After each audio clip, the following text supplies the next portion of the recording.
Good evening. Welcome to They Think It's All O-VAR, your weekly football podcast that doesn't take itself very seriously at all. Somewhere isn't getting this. Oh, it's only me Twitter. Who cares? How we doing, lads? Oh, good, mate. Yeah, We are now streaming to at least one place, so that'll do. Right. Anyway, I haven't done the introductions. You can do them yourself. Go around the board clockwise. Start with you, Liam. Oh, I was typing something. Yeah, Broken the baby, a big baby. I'm just sticking with that. That's it. Yeah, plenty to discuss about that. I thought he was quite funny, to be honest. But it depends which incident we're talking about, obviously. Crippy, who the hell are you? Why are you here? I'm Crippy. I'm an occasional guest now. I think you have to swap it to sometimes Crippy rather than Andy. Was mentioned. Yeah. And Andy, good man, our part-time. I'm Andy. I still support Liverpool. Still support Liverpool. That's grand. An inside joke for the two followers there. Should we get stuck in? Because Crippy's gone nuts on the running sheet again, and we've got a lot to talk about. Let us start with Leeds and Newcastle, and the main point we have here is, was Firpo lucky or unlucky? Let's get the neutrals point of view first, Liam, Crippy. Well, yeah. Sorry, I think it was handball. Like, it wasn't pushed to the extent where the arm should have been that far up, because his arm was already up before the hand went into his back. But my thing is with him being lucky as well is he should have been sent off. Like, Should have with been that on the handball. pitch. Yeah. Should have been on the pitch before that, really. Could have. Wait, no, that's not fair. He could have been sent off for the challenge he got him booked on a different day. Yeah, well, that one I thought was a yellow card, because as much as it was like a late tackle, he didn't actually catch him. Yeah, So I don't that's think what there helped was. him out.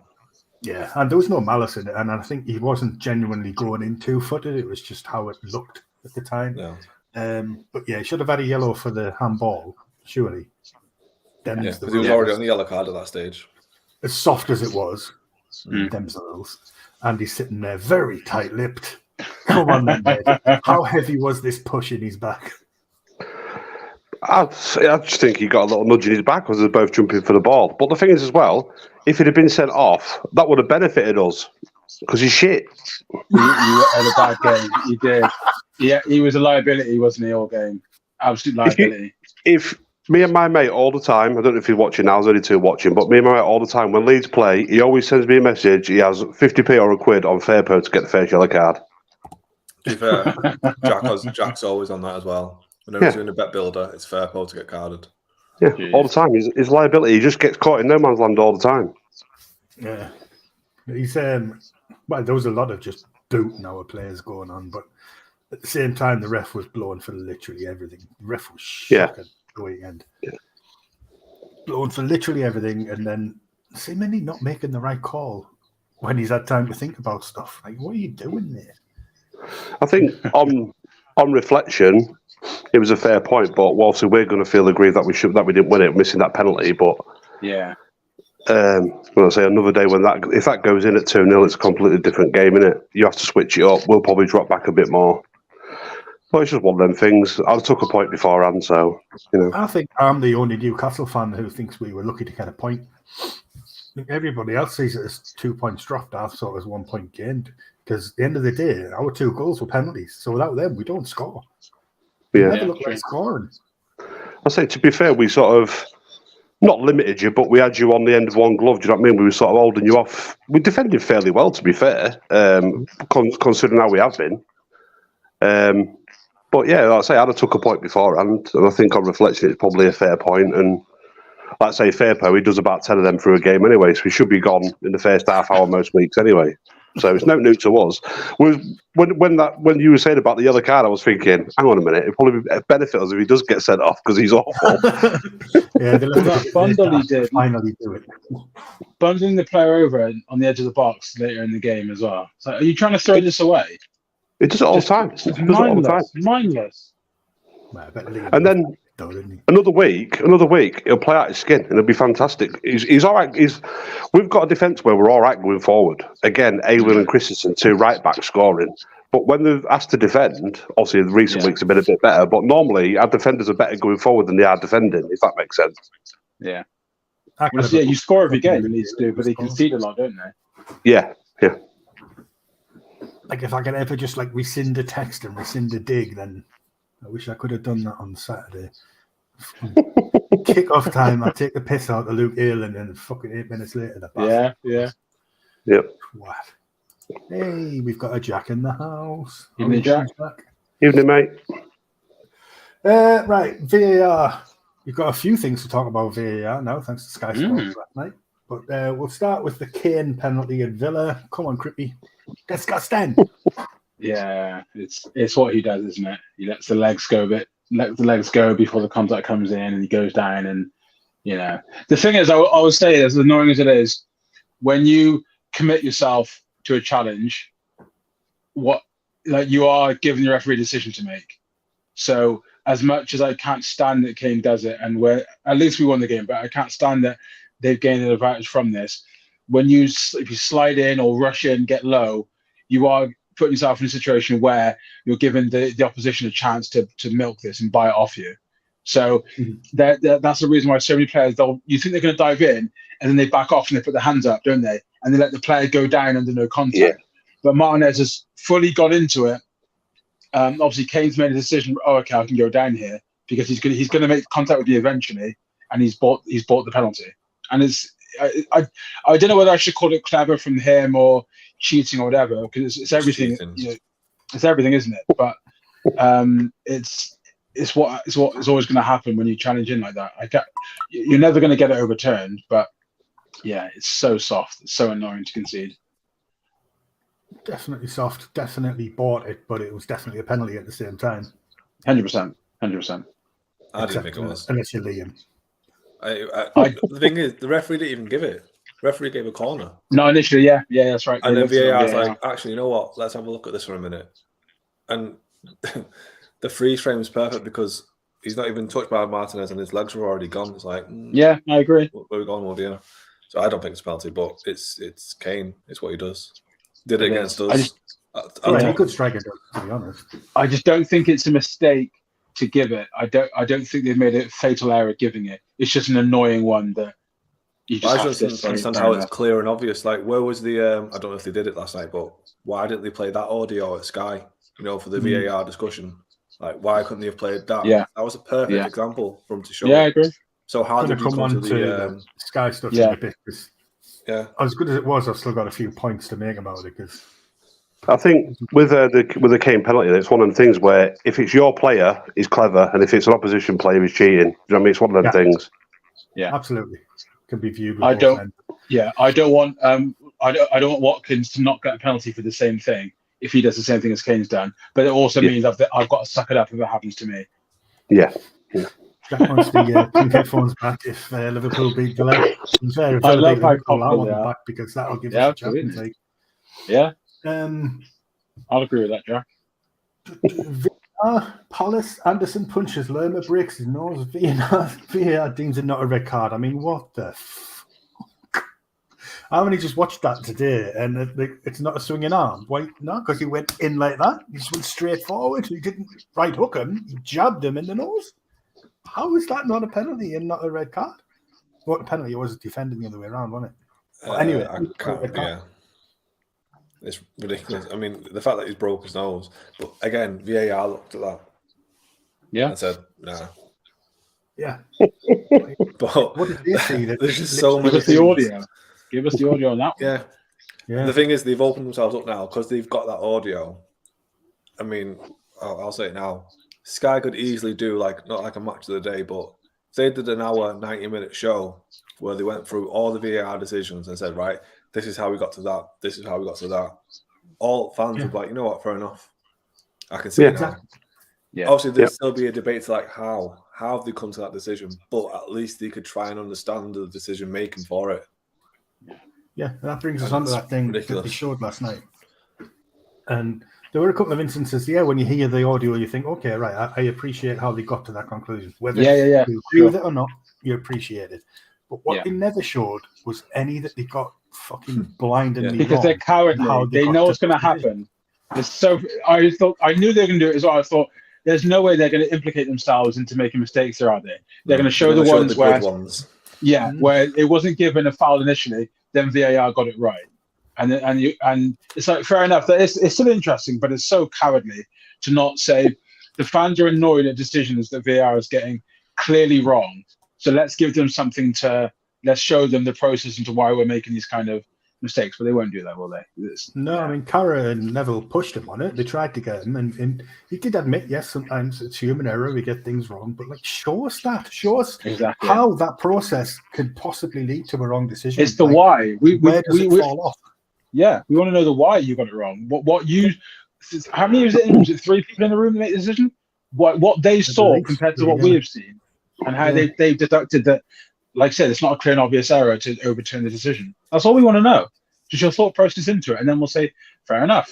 If we believe that's the fair conclusion you've come to, it's happened. But yeah, we're not getting that yet. Did you notice how he said as well, though, there's still a long way from it being shown live? Yeah. Like they do in the rugby where you hear it there and then. So I don't think it'll ever come about because they've got a way to dodge it then. Yeah, of course. They need to get on top of the referees and right, look, this is what we're allowed to say. This is what we can say. We can't say these words because they're going to clock on straight away. Fans are going to know, that means that means that. But yeah, they need to do more of this. Like you say as well, if they just explain... Sorry, mate, go on. No, I was just saying, Sky, they need to do it after every game. They need to get the audio and be able to show it for any big decision, any controversial decision. It should be dealt with during Sky's broadcast of that game. Well, most football fans would accept a decision going wrong if they explained why they got it wrong, rather than just apologising about it a month later. Yeah. I mean, the 3 apologies we got from from Howard Webb, it's not give us any more points, has it? Exactly. No, it's like the one VAR I wanted to hear was the Rodri playing basketball last season when he's controlled the ball with his arm. I went straight to Twitter and I was like, the first thing I saw from a journalist was show us the audio, play the audio. Yeah. It's like, well, yeah, exactly. Like, how did they come to the decision? It wasn't handball. That's it. I mean, what point does that process fail? You've got 3 eyes in VAR. You've got 3 sets of eyes on the pitch. Somebody must have seen the right decision. So who's getting overruled? It doesn't make any sense. He also said as well, didn't he? He said they've got certain people who are good at VAR and not good referees, or vice versa. So you think surely they should have some training in the closed season to get everyone up to scratch. On both. On both, yeah. Yeah. Because there's training Nick's doing on fucking all ends of the referee spectrum at the minute. Yeah. Do we also think the culture of football, it might be an issue with it as well? Because sometimes if they make an acknowledgement in the game that they made an error and you've seen it on the video, do they think that the fans are going to kick off so much you could cause I don't know, just something? So I remember before they should have replay. This is before VAR was a thing. They should have replay of an incident on the board and it showed the referee had made the wrong decision. And I remember the referee deliberately didn't look at the replay on the massive board because they're not supposed to be able to see that. It was the cup game, wasn't it? It was Millwall, wasn't it? It was Neil Harris when he was saying, don't show it. Yeah. And then the fans were going crazy. I remember it. Because the ref was, So, just because football's just so different to rugby, isn't it? Where in rugby, you've got the fans that are mixed. There's no, obviously they do cheer, but it's such a different atmosphere. Whereas football is so tribal that you could legitimately cause a riot based on the events in the game, couldn't you? If you're not careful during manage the game. And I think that kind of thing would set fans off, wouldn't it? If they especially if it's like you say in a relegation 6-pointer or something, it's putting someone down or a title thing or something. Yeah. I mean, you imagine we've got people running on the crowd giving Eddie Howe, running from the crowd giving Eddie Howe grief or whatever. You think, what's he done? Do you know what I mean? Of all the shit we've had the past few weeks with them upstairs, go and chin one of them. Yeah.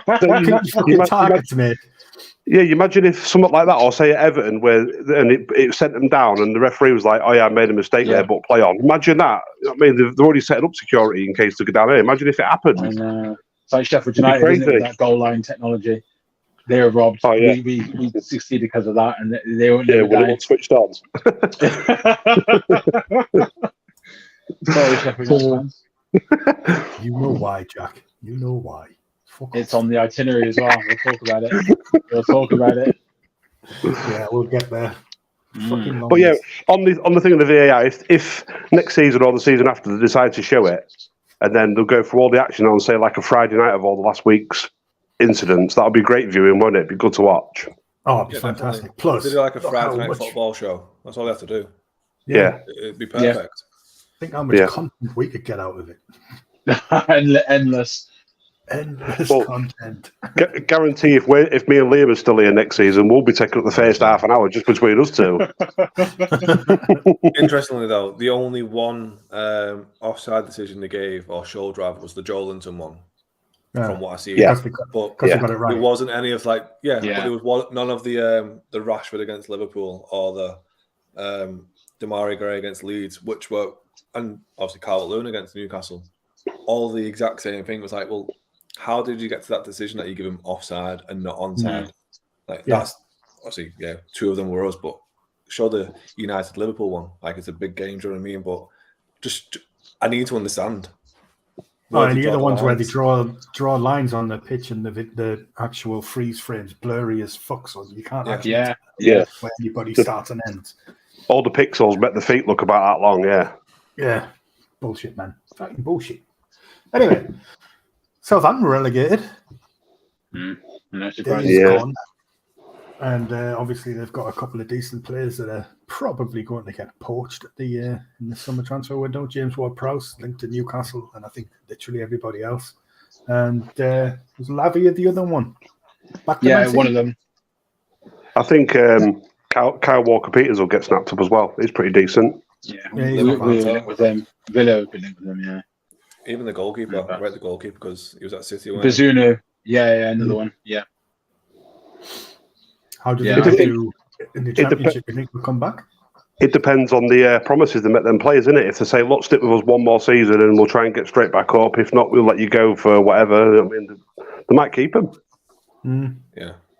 Not If you're Ward-Prowse, Ward-Prowse, I think he's got to go. If he wants to play for England, play more games for England, and he's got top 6 teams after him, or just below the upper echelons, he could play for maybe a Tottenham, that kind of thing, maybe be in that squad. I think if he wants to play every week, he should join a team like Villa. I think we'd love a player like that. But Lavia, I think, is a bit too soon to go back to Man City. I think he could do with a middle team that will play him every week. Just a lower expectation kind of thing, work his way up. But yeah, they've got a few good individuals, but obviously the whole package wasn't good enough, was it? They never looked in with a shout staying up. No, they've been off all season, and that's why I'm not sure they'll bounce straight back next year, to be honest. It's an horrible league to get out of, isn't it? That's a twat. Young Theo girls, Walcott's he's having third to go line with with somebody here, isn't he? Young Belgian midfielder. Well, if there is a Belgian midfielder, but that's the one I'm thinking of is one for Leicester. Tillemans, he'll be off. Yeah, that's what I thought. I don't know the Southampton one. I think Leicester. Lavia is Belgian. Sorry. If Leicester go down, I think they'll struggle to keep the players they've got. I think Leicester. 100%. They're a great team to pick off.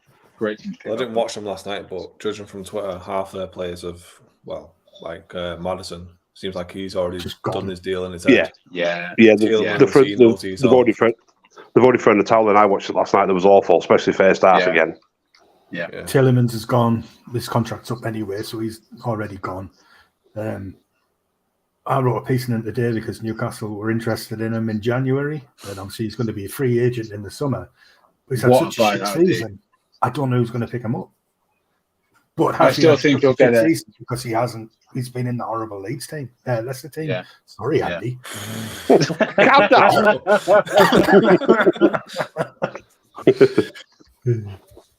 I agree. It's almost similar to what's his name? It was at Bournemouth that Newcastle signed. Was it Ryan Fraser? Ryan Fraser. Where you signed him a year too late. Where he downed his tools and he sort of couldn't recover from that.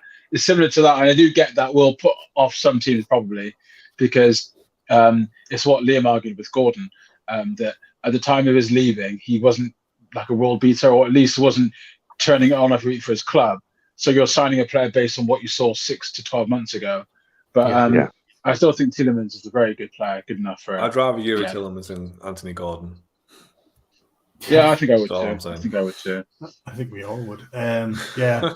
Madison's been pretty good. Madison's hit 10 goals, 9 assists. That's not bad, is it? He's done his bit.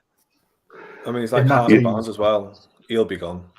Yeah, Harvey Barnes, straight away. 100%. I think it's Dan Ashworth was there last night, so I don't know who he was talking to, whether it was Barnes, Tielemans, or Madison, or all three. I heard he went to Dean Smith and said, "Listen, Gordon for Barnes. We'll give you 40 million, and you'll be mid in the championship." It's weird because you look at Leicester's team player for player, and you think these are all players I know that have had good careers and stuff, but it just hasn't clicked for them this season at all. Well, what did they finish last year? 5th, 8th? Yeah, they were top 10, weren't they? Yeah. Well, they didn't spend. Yeah, they didn't spend any money. Then they just shot straight down. They sold a lot of players, didn't they, for decent money? They've always sold players for good money as well. For like 90 mil. Yeah, they did at Brighton without recruiting anyone. That's the thing. They sold key players without bringing anyone in good enough to replace that. And it's cost them. What sort of stupid club would do that?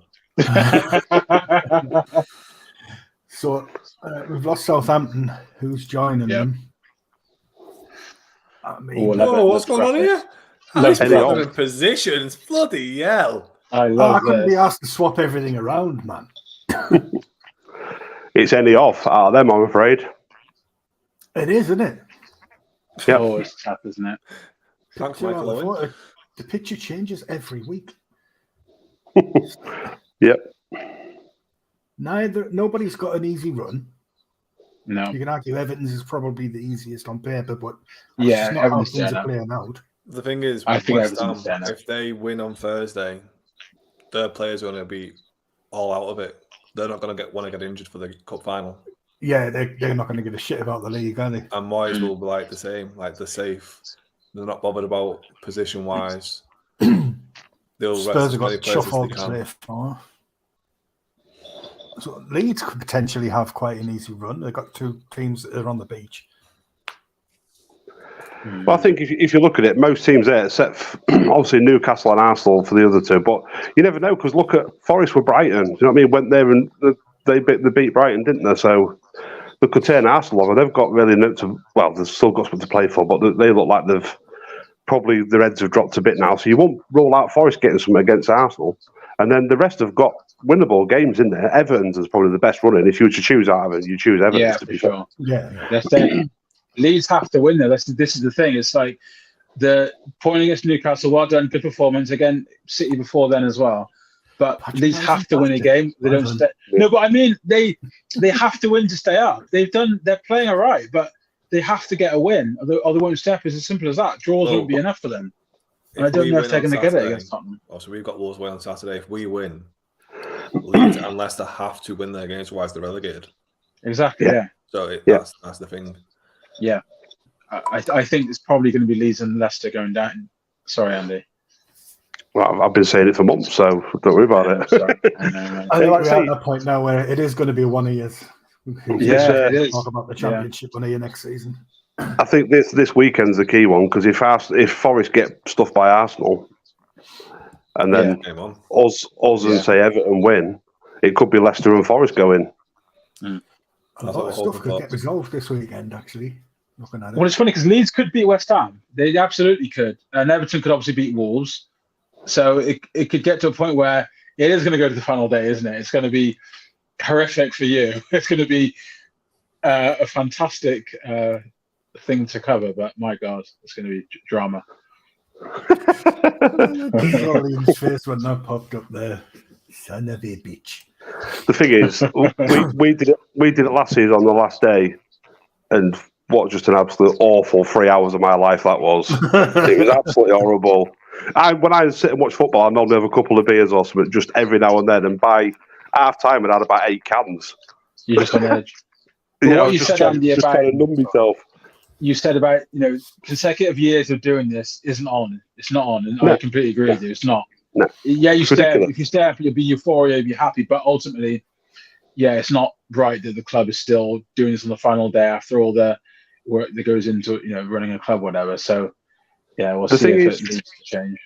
The thing is, what did it for us is we was blinkered by that first season. We got 9th. The board thought these players can do it again and again and again, and we don't need to do anything. And then last year we did it on the last day because they just literally all we bought was Dan James for 28 million. I mean, what's that all about? And then this season we pumped loads of money back in a manager and then sacked him. And it's just we're a Premiership club run like a fucking National League club. It's just ridiculous. But I'd say if we do happen to stop up, I'm just hoping the 49ers take over straight away and get rid of the ones who are in charge now. Total clean sweep. Take over. Clean sweep, get rid of the crap. I mean, you can't still be in 2023 playing players like Liam Cooper, who we bought from Chesterfield 10 years ago.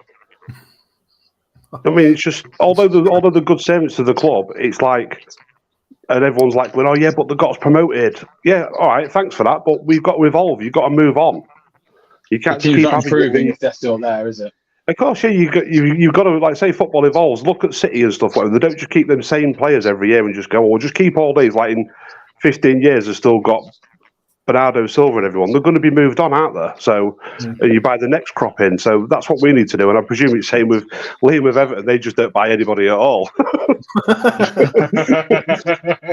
But we just poorly bought players that what we didn't need to. Why did you spend 35 million on a 20-year-old in January who hadn't even played yet? He's played just bit parts. It's true because Villa, we're the club where we had Matty Targett left back. He was a decent left back. I don't think he's a terrible player, but we were like, oh well, we could do better there. So he's got Dino instead. Dino's not done great for us, so then we got Moreno instead. And yeah, we're lucky we've got billionaire owners that we can spend that kind of money. But because we're not settling for mediocre, it means the team is always at its strongest every window. We look at what we need. Okay, we need a striker. Okay, Danny Ings. Oh, how much? 25 million. Just spunk it on him. Doesn't matter. Just get him. And then if it doesn't work out, we get another one. So it's a constant replacing of players and not resting on your laurels thinking, oh, we finished 7th last season. This squad's good enough to do it again. It's believing, no, if we don't strengthen, we'll fall behind. And that's what the Premier League does, isn't it? If you don't keep improving your team, you do just drop them. You drop them in the league very easily. Very easily. It's thinking with the Premier League, obviously, it's the best league in the world, and it's one of them things where you make one mistake and it's in the back of the net. And we've had players who have had nobody to push him. You've got like Melier, who's never had a real backup. Bamford, when he's fit, starts every week. Just, I mean, he's not Premier League quality. We need to get in players who are Premier League quality. And like you imagine if the amount of chances we create, if we had somebody like Callum Wilson who could just put the ball in the net. Like look at the penalties on Saturday, and look at Wilson, just how confident he was. You just knew he was going to score both of them penalties. 100%. Yeah, I could give Bamford 20 penalties in a row, and I guarantee he'd miss 18 of them. It's just simple. You just guarantee he's low on confidence. Why is he even taking it? I don't even know why he's taking it. Don't think anybody does. Right, next point. We've got a couple of manager updates. Pochettino's joining Chelsea. Nagelsmann's not going to Spurs. Also hilarious. You working there, Crippy? I just love how Tottenham they're like, oh yeah, it's like, well, we'll move on from him. You should count your lucky stars that you be being linked with him at the moment because you're falling down the table week after week and could end up not being in Europe and then losing Kane. You could lose Son as well, potentially. It's not great to be a Tottenham fan, and yet they're acting like, oh, that's right, you ain't got to rush back this manager situation. We're fine. We can take our time. You've got a manager, Nagelsmann, who's proved himself before he went to Bayern. He was the hottest young thing around, wasn't he? Mm-hmm. I'm quite surprised that Tottenham haven't thrown money at this guy and gone, oh my God, you're the one for us. Seeing as the whole point of Poch was that, wasn't it? The young manager, have a few years at the club, build the club up, rebuild us, whatever. I thought that would be the plan with Nagelsmann because he literally did that. He wasn't known as the manager who goes for a big club and wins stuff. He was known as the manager that would build from, over time. So I was really surprised that you think Spurs thought that Pochettino was just going to go and knock on the door and say, I'm here, lads. Don't worry, I'll take over. I'll sort this shit out. The owner's still there and you got sacked by him. So why would Poch want to go back to managing the Levy? Exactly. Yeah. And then obviously he's gone to Chelsea, and I think that's fucking dangerous. It is, but I honestly think it's a good move. Because I think Todd Bowley is stupid enough where he'll just buy him what he wants because he doesn't know football. So if Poch says I need a better centre back, he'll go, okay, I'll get you one. He'll be able to fool them into that. And I think the young players on this stood there with a wedge nut going, how much is one of those? But literally, it's like the rich guy in a candy shop. You can convince them, oh yeah, we need one of those. Yeah, I need one of those. And I think I'll believe it because Todd needs the Chelsea fans on his side. They're living obviously this season. He knows he's already got a reputation as being the American who hasn't got a clue about football. So he's desperate to turn it around. So I think they'll be all right next season. And Pochettino will work. He'll have a younger 11 and it'll be to his benefit. Less egos in the dressing room to worry about. Younger players that haven't, experienced other things yet. And I think they'll listen to him and they'll be all right. He's got to have a big clear out in the summer though, hasn't he? Yeah, that'll be fun. Some close picking Chelsea's crap, but yeah. Of which team? We've got about 4. I know. The million-man midfield.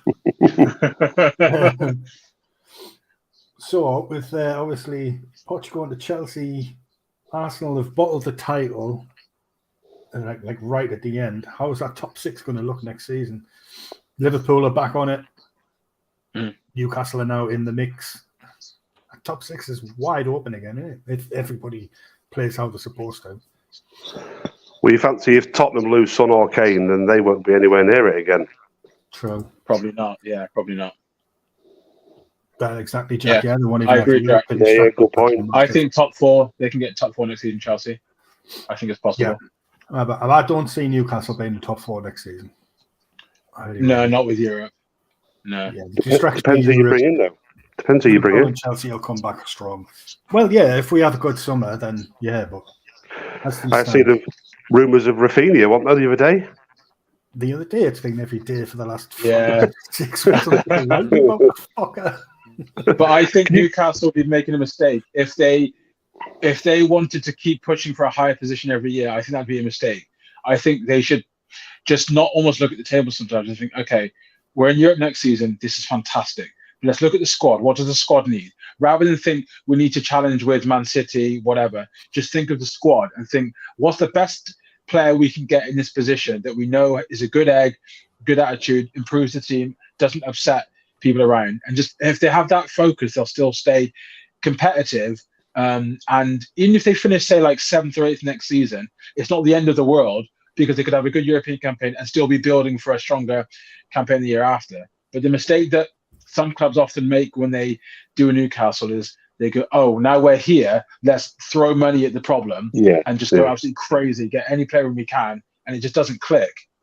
Our biggest problem is our fan base. They'll expect, because we've had this extraordinary season this year, they'll expect that to grow. And we have overachieved this season. I don't care what anyone says. We have massively overachieved. Looks like we're going to grab Champions League. We're in a cup final.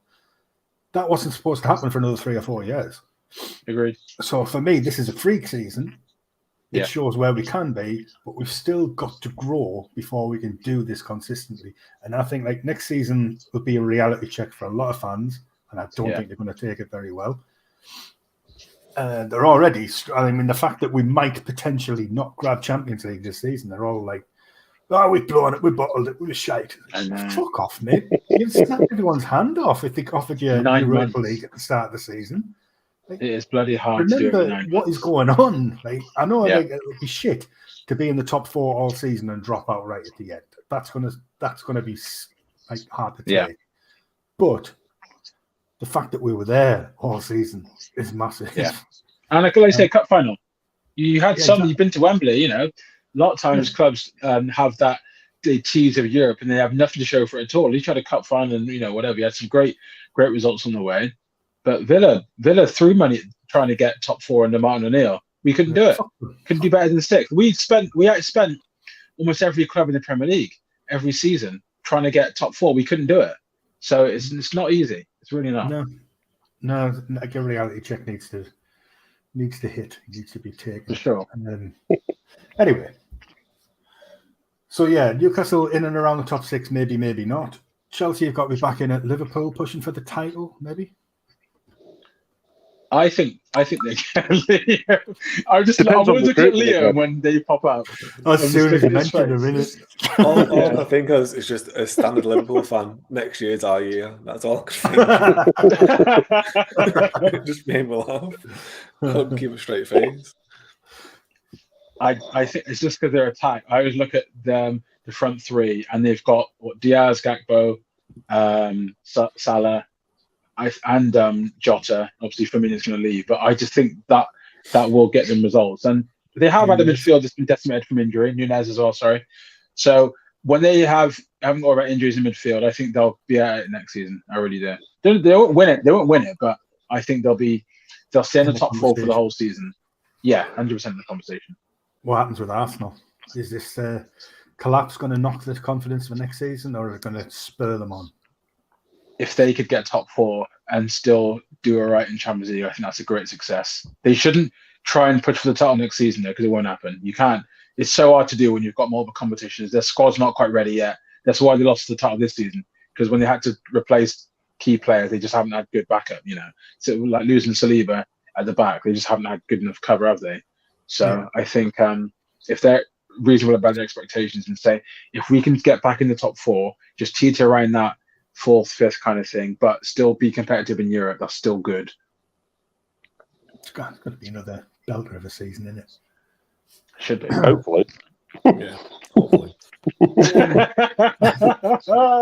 we might be playing QPR. Sticking with Liverpool, you've got to start here that they would be second if the season started in February. Who gives a fuck? The season didn't start in February. What's the right that for? I saw a cracking stat before on break, and I sat next to Jack. I went, Jack, look at this, please. And he looked at it and went, that fantastic 2022-2023 season that starts on the 9th of April? Absolutely unreal season, that, isn't it? It was Trent Alexander-Arnold been like top of assists, forward passes into the opposition area, passes into the opposition half, and it was just like, what is this absolute nonsense of a pure garbage? This is where it would be if it had started then, but it didn't, did it? And then not. So why? If it started last Monday, we'd be top because we won 5-1. So yeah, that was the start of the season. Yeah. I mean, obviously, I get what you're saying. They have come back strong, but yeah. I mean, it's to worry as a Newcastle fan, because they are right on our tails and Man United's for that Champions League spot. And everyone's now back at Newcastle to drop out of the top four and Liverpool to jump in. But at the same time, Champions League could be sewn up for us before we kick off against Leicester on Monday. If we beat Brighton on Thursday, which I'm not sure we will, and Villa, you fuckers, beat Liverpool on Saturday, Champions League's gone for them. But at the same time, it's fucking nervy. They're just keeping you honest for another week, aren't they? That's the thing. One more week of keeping you honest, Ash, and fuck it, honest. As long as you beat Leicester, me and Liam don't give a shit. That's it. It's plain and simple. Don't start Anthony Gordon. He starts, you lose. Yeah, true. Kev's thinking we're going to hold on. I think you will as well. I do. Jack says they won't finish in the top four. It's too late. Woo! I've never known Jack say anything anti-Liverpool in the entirety of this podcast. It's easy to be pessimistic, isn't it?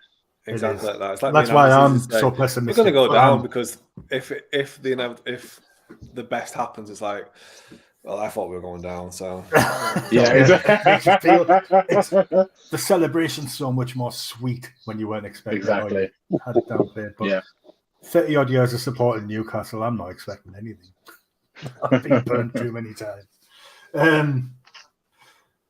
So another one of these random stats that quickly put on here. Uncle Roy, fifth on points since hiring Hodgson, 16 from 8 games.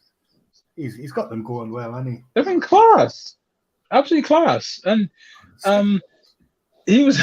It was a big call to bring Hodgson back in because they were in trouble at the time, weren't they? They weren't great, and yet they're miles away from now. To be fair, everyone laughed. Yeah. Not me though. Who's laughing now? He's got a poster of Roy Hodgson behind him there. It's behind the camera, massive poster of Roy Vindication, because like I say, he's got the reputation of being a bit of a laughing stock, hasn't he? Because of like the way he talks and does interviews with England, and he's got that old granddad type of look to him. But my God, what a job that is, to turn their forward. Because Palace have always had the potential. They've always got exciting forwards, and you think, well, their squad's all right. But fair play to him. He's literally just gone to. Oh, go on, Liam. Go on. I was going to say, all I hope is that Eze and Elise don't sign for Liverpool. Because the second, I know one of them is going to go there, and it's going to break my heart because I just can't deal with it. Taking the Villa. I was just going to say, Roy's also gone in and said to Eze and Elise, just go for it. Just play what you want. Yeah. Just Play football. just go and enjoy it. And they're just started ripping the piss out of everyone. Yeah. It's funny because at England he was more structured, wasn't he? At England, he was kind of wanted more of a team to do more like Welbeck. He sort of limited his freedom because he wanted it to be more defensive minded. But at Palace, he's seen that he hasn't got those kind of players that'll be more defensive. He said, "Oh well, our best way of playing is to play forward, is to be expressive on the ball, run off the ball, make runs. If you want to swap positions in and out, do that, and it's worked a treat." They were saying one as well. They were saying that apparently someone said that Vieira's and his team, his training was the one enjoying it. It was crap or something, and there was too structured and this, that, and the other. So obviously Roy's just gone in and just gone crack on. You know what I mean? Arm around the shoulder, give them all a bit of a. Lads. Yeah, that's it. That second half against us, they just absolutely took the piss. Them two couldn't compete. To play under Hodgwood. Same with, I know Wenger gets a lot of stick, but he's the same. He always says he tries to give his players less instructions. He just says, I want you to play with freedom. We train every day passing drills. You know how to pass the ball around. I don't need to tell you where to put it. So I'll just let you express yourself. And players like that love managers like that. I know it doesn't always lead to success. And oftentimes managers that are proper nerds and who are infuriating to play under, like Guardiola is, they do win titles. But when it comes to enjoyment, someone like Hodgson and Wenger and stuff must be a joy. Yeah. Only Man City have more points than Aston Villa in 2023. Yep. Unai Emery deserves Manager of the Year. Wonder who put that one on the list. I know he won't win it. But he definitely deserves to be spoken about because it just doesn't get talked about a lot because we're 8th and people think, oh, Villa done all right. It's like, no, we were miles off it when he first joined. We were in relegation before. You sacked Gerrard. When you sacked Gerrard, rather, you were a point behind us. That's it. Yeah.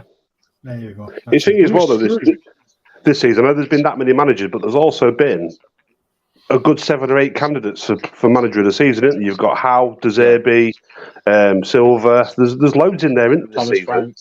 Yeah, there's loads in there. When normally you get 1 or 2, usually who comes first or second, it's usually them who win it. Now you've got sort of the top 8 or 9 have all got great managers, it seems. Yeah. Well, Guardiola is like almost last on the list of managers who deserve the award, isn't he, really? Because you think of the expectations from last season to this season, and Arteta's how obviously got to be up there top 2. De Zerbi as well, based on what happened over the summer. So, yeah, I've been just delighted with Emery. It's not just the results, it's how we played as well, because under Gerrard, we just couldn't play football. We stopped playing football. We conceded so much possession to the opposition, whereas under Emery, we keep the ball, we play at the back. It doesn't always work. We nearly conceded against Tottenham playing at the back. But for the most part, it means we have like 60% possession at home to anyone. Even away from home, we're matching Liverpool and Tottenham on the ball. So it's such a change in style, and it's worked a treat. But it's like that sort of football you'd rather watch than just boring, balled up. But you'd rather watch expansive, playing out from the back. Oh, it's for exciting sure. to watch. We press as well. We press high. And we've always had the energy to do that. Even if it goes wrong sometimes, you sort of forgive it, don't you? Because you're entertained, you're watching good football. Yeah. It's the fans are way more lively now than they were in Gerrard. In Gerrard, it was just boring. It wasn't. And it's like, if the results are bad, at least if you're playing with some excitement, it's like, okay. But we weren't doing that. We just were playing bad football. Whereas under Emery, we're always giving it a go. And I say pressing high means we always get good counter-attacking chances and whatnot as well. So it's really good to watch. Yeah. I'm going to drop one of the things off the running list because we are getting on a bit. So let's trust some Sky Sports pundits. We'll start with Jamie Redknapp. Yeah. It was wrong to say that Haaland's the first Premier League superstar that lived up to its billing, but who would you qualify the stars before the Premier League that instantly shone at the top level. The best you could have worded that. Sorry, I know. But the people I grew on Twitter that misrepresented this point, that was saying like Ronaldo and stuff. I was like, Ronaldo wasn't a star before he joined. So stop using that as an example. That wasn't what I knew what Redknapp meant. He's wrong because there are plenty, but I wanted to see if we could name a few that qualify. Stars before they came in and stars straight away. Yeah. Like so he wasn't a star before he came, but when he left as a star. I don't know. He came with a pretty decent reputation as well.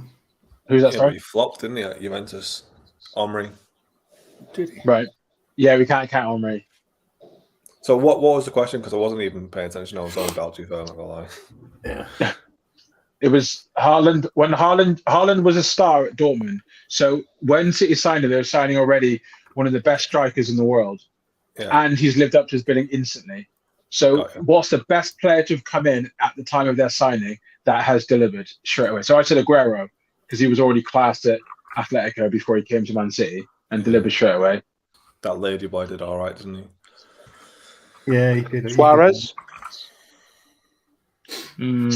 Ajax, it wasn't a huge reputation, was it? Wasn't a massive star then, Suarez. And I don't think he was great in his first year at Liverpool. I think it was his second he turned it on. It's a good question, this one, though. That's what I mean, yeah, that's why. Would you class Zlatan then? Obviously, he came with a massive reputation, came to United and still got 20 goals. Yeah, that counts. Yeah. Henrik Larsson, same. Yeah. Oh, God, yeah. Yeah. What about Rooney when he signed for United then? Obviously, he was only 18. No, because we saw him at Everton before, didn't we? It's got to be someone that was out of the league. Oh, right. And then, yeah. So if Shevchenko was classed with Chelsea instantly, he'd count, but obviously he was bollocks. Yeah. There was a lot of Chelsea players that came with any Chelsea striker, Shevchenko, Crespo, no. Kesman. Yeah. Just trying to think, where did Arsenal sign Bergkamp from? Inter Milan. Yeah. Is it Inter, was it? Inter Milan. He's got to be a one. Yeah. I mean, from on the international scene anyway, he was massive. Yeah. We should have more time to think about this. JJ. Ivan Campo. Salgado. Hierro. Just got to name the Bolton team now, aren't I? Djorkaeff would be a good one. Of all the ones, Djorkaeff would be a very good one. Because he was Djorkaeff, yeah. But just something to ponder. We could do it next week, perhaps. Yeah, I think I will ponder on that one because that's a good question. Yeah. How then? Roy Keane. Trash Jordan Pickford. What a baby. Such a baby. Honest to God. The thing is, I saw on Twitter, I was saying to Jack before, I saw on Twitter, the second goal, Haaland's header rather. It was a funny still frame, I'll admit. It was funny to see. What's he going to do? So if he stood still... So is this the free kick? Like...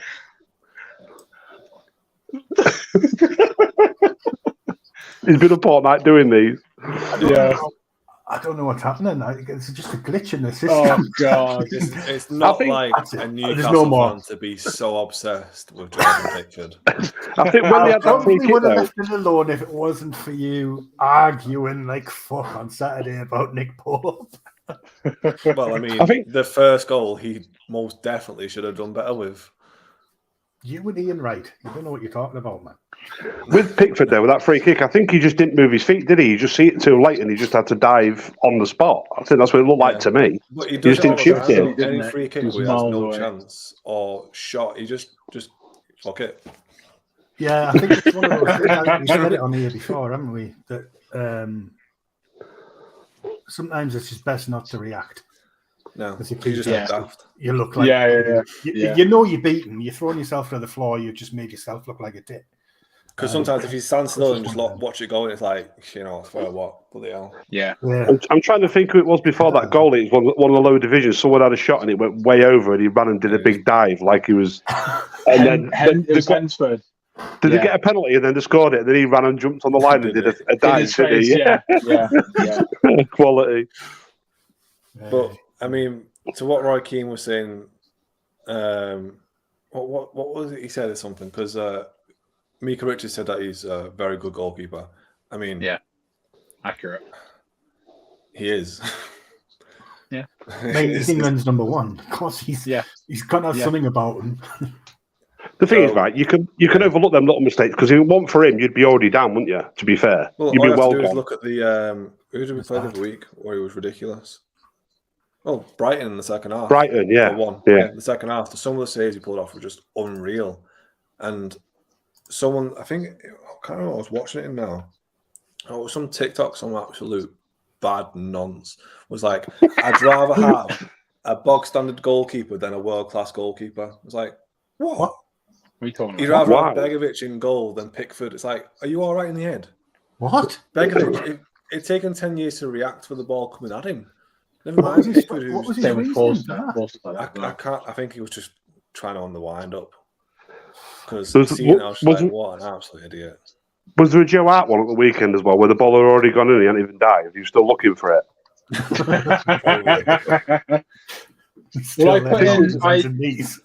When I put this on the itinerary, I noted that Pickford was 9th for percentage saves of shots on target. So there are only 8 goalkeepers that have saved more shots on target than he has. So the stats speak for themselves. Yeah, and that's in the team that's staring relegation. In my non-biased Everton opinion, there's only Ederson, Alisson who are clear in the league as better goalkeepers. De Gea is fucking terrible. Hands like Chris Packett. On form this season, I'd agree. Just in general. Like, De Gea's had a history of I'd pop it on hands, hasn't he? So De Gea. Martinez has had a good 18 months. So, okay, yeah, you can put him up there, but he never really had a chance until he went to Villa, other than obviously his one season at Arsenal. Yeah. Nick Pope. Warriors. Ramsdale. But do you know what I mean? So, like, Ramsdale, Pope, Pickford, they're obviously all going to get compared to all the time because England and Newcastle, Sunderland. Yeah. So it's always going to be there. But there's a reason he's number 1 for England. I agree. Yeah. I agree. I like to take the piss, but yeah. I just don't understand what he was getting at. I think he must have been there when Pickford was coming through the ranks or something, and Pickford just told him to, I don't know. Well, he hates goalkeepers, doesn't he? Roy has a thing about goalkeepers. He doesn't respect the trade. He doesn't respect any. He can't ever give a goalkeeper their due if they make a world class save. He can't. No, it's a failure. But it's a failure he's had as a player, as a manager, where he always struggles to realize that some players can't give as much as he could give. It's always been his failing where he's not been able to understand that kind of side of the game. And goalkeepers, he just clearly has a mental block against. Yeah, well, any good saves, like, well, he's doing his job. I don't know why. Yeah, it's like, no, because the 99% of goalkeepers wouldn't have saved that. That's why we're getting on top of it. It's just extraordinary. Yeah. So, like, Aguero rasps one from 40 yards into the top right corner. He's just doing his job. Yeah. It's different. I know. Anyway, we need to crack on. We haven't even done last week's score predictions. Ooh. Such was the shaky start. So here we go. I've got some greens. Not bad. Yeah, not bad. There was something I want to point out, though. Let's read down Crippy's scores there. 2-1, 2-1, 2-1, 2-1. Thank you. 2-1, Thank you. 1-2, thank you. 2-1, 1-3, 2-1. And the bastard wins. Yeah, thank you. Thank you very much. Unbelievable, Jeff. I nearly got City Everton right, didn't I? Yeah. I backed Everton to score a goal. They didn't. They didn't. They did. Anyway, that brings on Premier League table. Southampton gone. That bottom 4 above them is tight. Arsenal are fucked. City need one more win. Newcastle, Man United, Liverpool fighting for that Champions League spot. But Man United and Newcastle have a game in hand. So, yeah, there's still a fair bit to play for, but then you get like 8th down to 15th. Boring. Nothing to play for. So, any fixtures involving them are an absolute crapshoot. Not important. Which brings us on to score predictions. Kicking off on Thursday, Newcastle Brighton. I am terrified with this one. But I'll let you guys kick off. Liam, how'd you see it? 3-1 Newcastle. Really? Again, it all depends if Gordon starts. Gordon starts, you're screwed. It all depends which Brighton turns up as well, though. Yeah. That's what I was going to say. It depends who turns up for them. No, I think it's one. I agree with Liam. I agree with Liam. You're going big 3-1. I'll go 2-1. Of course. Newcastle at home. Newcastle lost to only 2 teams this season: Liverpool and Arsenal. Was it Arsenal? Mm-hmm. Yeah, Arsenal. that's it. Newcastle's the real deal. They'll beat Brighton. Andy, thoughts? Yeah, I think you would as well. I'll go 2-0. Thing is, like Brighton, we always draw with them. Well, now you tell me 2-0. We beat them last season at St James's Park, so that's a good omen. That was under Eddie Howe as well. But before that, it was just draws, always, home and away. So I've gone 1-1, but... You're nervous, Ash. That's outrageous. It's purely nerves. Yeah. Because of that stat and because I know Newcastle. But like I say, Eddie Howe beat them last season at St James's Park, and under Eddie Howe, we've never lost a nighttime game. Okay. So that goes in our favour as well. I'm sticking with 1-1. Again, expect the worst. Well, not the worst. I don't think we're going to be pleasantly surprised. Anyway, Spurs Brentford is next. Crippy. How's this one going? Ooh, I'll go 2-1 Tottenham, but I could easily see them bottling this. 2-1 at home again. Liam? Yeah, 2-1 Tottenham. Andy? 2-1 Brentford, so Spurs have got fuck all to play for. Wishful thinking. So Kane gets injured, Son injured.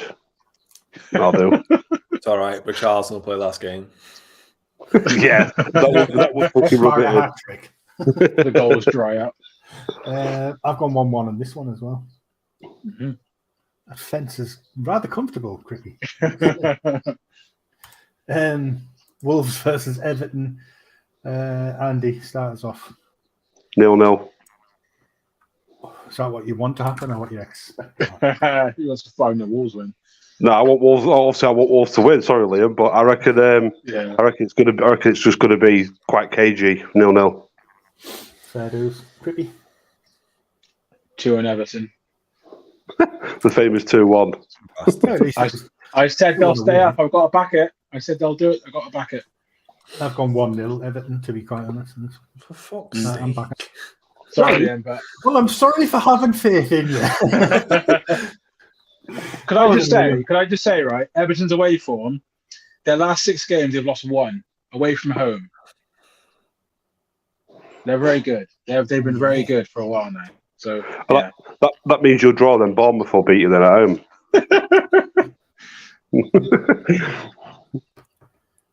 It all depends if Calvert-Lewin's fit.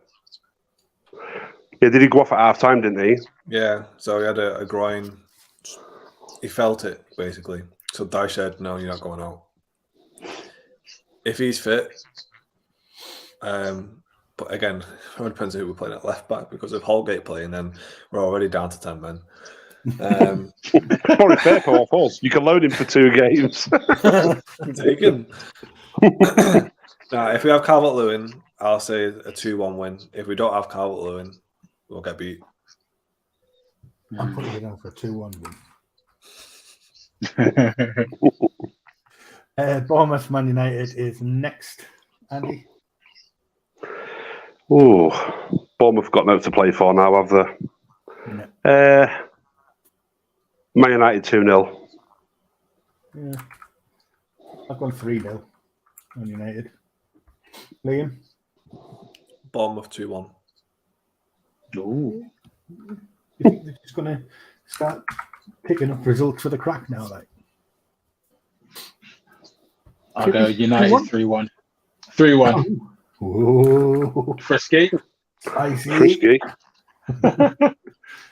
Fulham versus Palace. Crippy.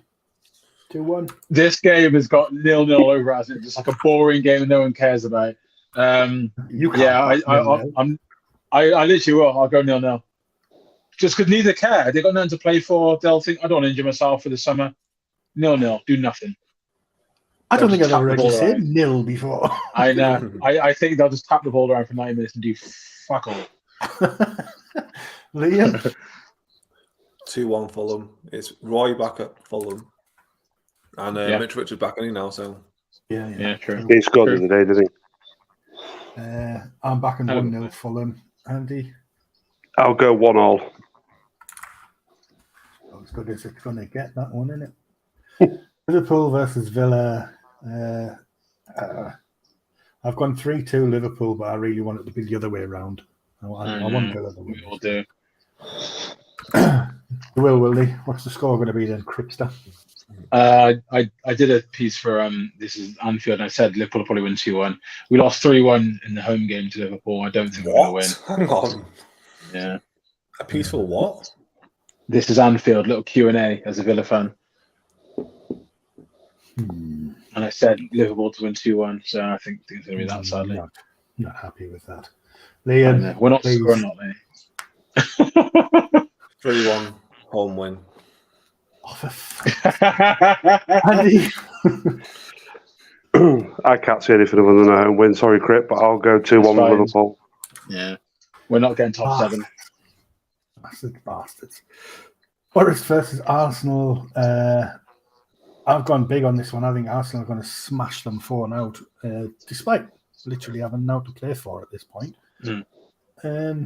Yeah, I think they'll think they can just stay in it for another day because City don't play until Sunday. So, 4-0 from me. Liam? 3-2 Forest. I'm going to assume that's the 5:30 kickoff on Saturday then.